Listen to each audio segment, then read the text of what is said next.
Taong 2022 pa umano gusto ni Pangulong Ferdinand Marcos Jr. na pamunuan ni BARM Interim Chief Minister Abdul Rauf Macacua ang Bangsamoro Transition Authority Parliament.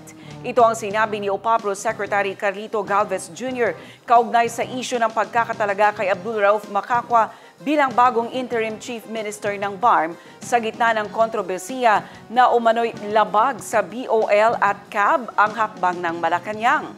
Sinagot rin ng kalihim ang isyu ng leadership sa BTA na sinasabing hindi ito MILF-led. In fact, ito ang katotohanan talaga. 2022 gusto na po ni Presidente na si Chief Minister Macacua ang mamuno sa BTA. In fact, nag-giveaway nga po siya, si Chief Macacua. I really respected him.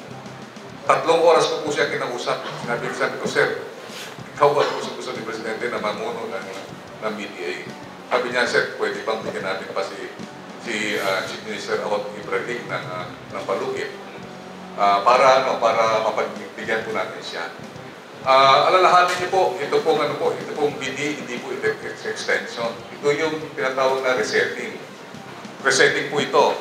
Hindi na po ito part ng extension. Kasi ang extension natin is 6 years na. 2 extension na po tayo. So ang nanong ni Presidente, nakikita niya, with the coming election, he want to foresee na yung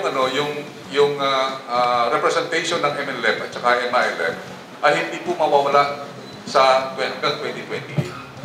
Meaning, ang ginawa niya, nagkaroon siya ng consultation with all stakeholders, yung mga provincial governors natin, yung mga mayors natin, at sinabi nila, unanimously, sabi nila, kailangan po mag-change tayo ng Chief Minister, which is basically, ang inonominate po talaga is si Chief Minister Macacua. I would like to thank our former Chief Minister.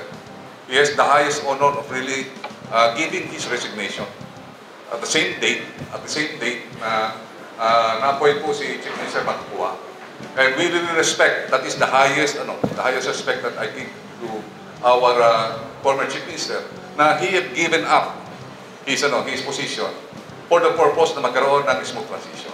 Yan lang po. At masasabi ko rin po na MILF-led ang ating new BTA because ang ating Chief Minister ay MILF, ang Speaker of the Day is MILF, ang floor leader MILF, ang mga ministry MILF, 2 lang ang MLF at saka isang government, at ang lahat ng mga namumuno po sa mga different directorate, karamihan po mga MILF po. So I can foresee that we have not violated the CAB and we have not violated any of our agreement. We just exercise due diligence at saka prerogative po ng ating mahal Presidente.